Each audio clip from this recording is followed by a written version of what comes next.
Hi, it's Rich on Planet PE, and today's topic is going to be all about the different classifications of skills. Now we're going to do it in a slightly different way. So I got a message on the comments that said, can we have a look at doing some questions and then give you some time to do it and then go through the answer. So that's what we're going to try today. So all about classifications of skills and trying to answer some questions about that topic. So we've only got 12 weeks left before your exam, before GCSE PE is all done. Now before that and along the way we're going to do some live sessions, so just comment below about when your mock exams are coming up and when you think you might want to see the live revision sessions, because I know that lots of you are watching some of the older ones. So let's get cracking with the classifications of skills.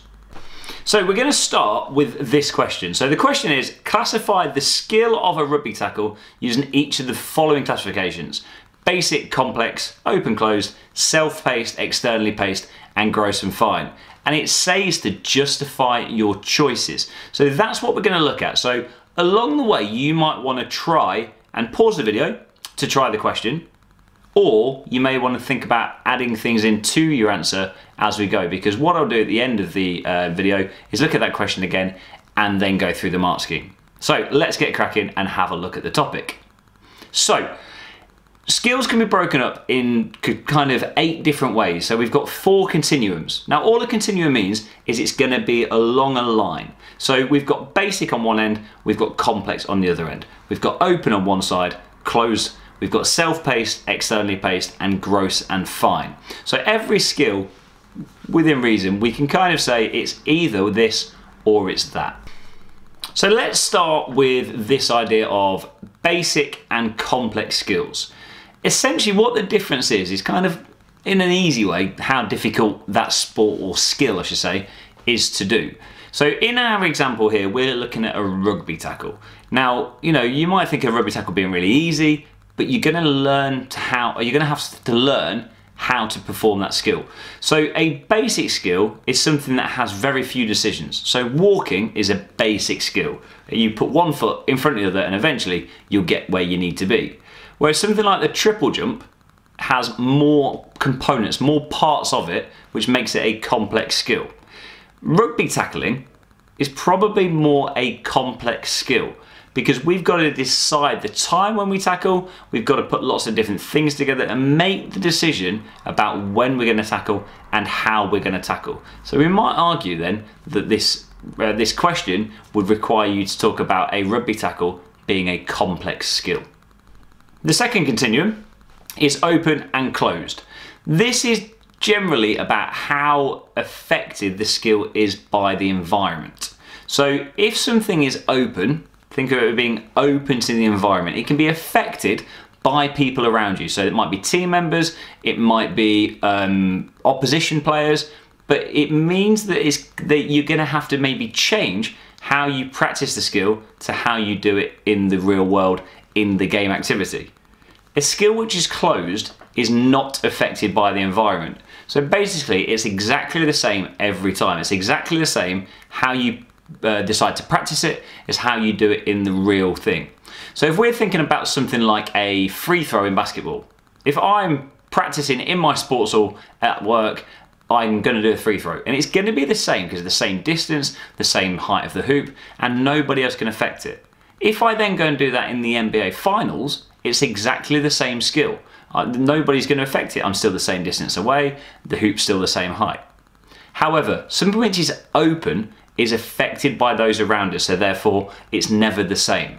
So if I'm going to be practicing, let's say just a simple pass in football, I'm going to be then doing on my Astro at work, then the conditions are not going to be the same as in a game situation, because there might be people moving differently, they might be moving faster than I'm used to, they might be in different positions that I'm not used to, so therefore that's what makes it an open skill. So in our question, the rugby tackle is an open skill. It's affected by the environment. It means that I'm going to have to factor in those people around me, because if I'm just going to tackle whenever, I'm not going to be successful, because I'm going to have to tackle in response to the person who's coming at me and the situation of the game. So therefore it becomes an open skill. The third continuum is self-paced and externally paced. And what that means is, do you control the rate of the skill and when you begin to perform it? So if you're going to be a goalkeeper in football, for instance, you don't really decide when you're going to save the shot, because it's completely dependent on the ball coming at you to when you then have to dive. Because if I decided to dive now, oh, the ball's already gone past me, or I might have gone too early. So this idea of self-paced is something like a bowler in cricket. The bowler is deciding when they're going to release the ball. The bowler is deciding when they're going to begin the run-up. It is all decided by the performer. Whereas batting in cricket is an externally paced activity, because I'm responding to what the bowler has done. So if we go back to that question again and think about a rugby tackle, you could, in theory, argue that it is self-paced or externally paced. And the justification is really, really key. So you're deciding the pace that you're tackling at. You're deciding the rate that you're going to tackle at. So you're in control of that. So you could say it is self-paced. But realistically, the player who's running towards you is pretty important, because that you are tackling at the time that they are close to you. So you could also argue that it is externally paced. We then got gross skills, and then we have fine skills. And the difference between those two skills is about the types of muscle groups, or the size of the muscle groups that are being used. So a gross skill involves big movements of the body. So you probably look at something like a rugby tackle as being a gross skill. It involves those large muscle groups and requires a lot of force. A fine skill is something that is about precision. So if I'm a darts player, or I'm going to be doing archery, I'm aiming for a really, really small area, so I've got to be really, really precise. And that is what we call a fine skill. So rugby tackling is probably a gross skill. So it's time to go back to that question. So that question that we looked at the start: classify the skill of a rugby tackle using each of the following classifications: basic, complex, open, closed, self-paced, externally paced, gross, fine. Justify your choices. So this is a 4-mark question. Now what you have to do in this question will be said in a second, because some of you might want to try and pause the video now, try the question, and then start it again when I talk about the answer. So if you're going to do that, good luck, and I'll see you in 5 minutes, 10 minutes, depends how long it's going to take you. It's a 4-mark question, should really take you 4 minutes. So let's have a look at how to do that question. So you've got to justify your choices.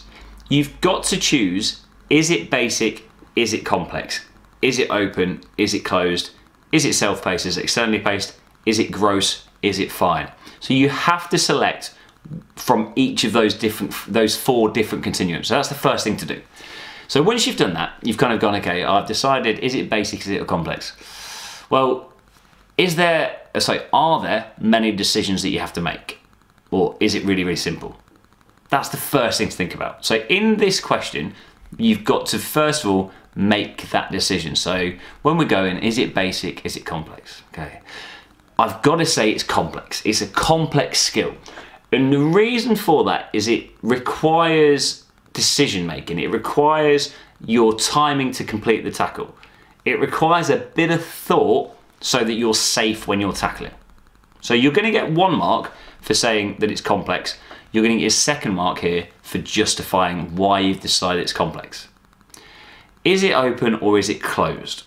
Well, is it affected by somebody else? Well, absolutely, because they're running at me. So it has to be open, and your justification is that it is affected by the environment, or that the performer is moving around, so therefore to carry out your tackle, it's against the moving object. Is it self-paced or is it externally paced? If you're saying it's self-paced, it's because you're saying that you decide when you're going to tackle. You're deciding at the speed or the rate when you're going to tackle. If you're saying it's externally paced, you've got to then link it to the opponent about that, you can't just tackle when you fancy it. It has to relate to the person who you're tackling. And then finally, is it gross or is it fine? So that's the decision that you've got to make. Now, is it involving big muscle groups? or is it a precise thing? Well, we know that rugby tackling is a whole body activity where you're going to be trying to use your large muscle groups to make the tackle. So therefore, it is gross. So to do this question, decide is it in the right continuum, and then justify how you're going to then try and answer that to justify your choice. And that's how we do that question. Now you're going to see things like this a lot about, you might say, you know, is it this, is it that, and justify, and they're the skills that you need to try and do. So those areas that you've done there are what we call AO2 responses. So AO2 is your assessment objective 2, which is about your ability to apply examples to a scenario. And that's what you've just done, hopefully. So if you are new to the channel, please make sure you subscribe. If you're already a subscriber, make sure you click that bell so you don't miss out on anything. And again, in the comments, anything that you're after, topics-wise or different ways of doing this. And again, tell me if you've liked this one where we've done it using the exam questions. But again, I'm going to be getting lots and lots of content out there before the exam. And if you haven't seen it, please go back through my other videos where I've got a revision checklist that you might want to use, and again I'll put the link in the description so you can check that out. So I will see you again very, very soon, and thank you for watching.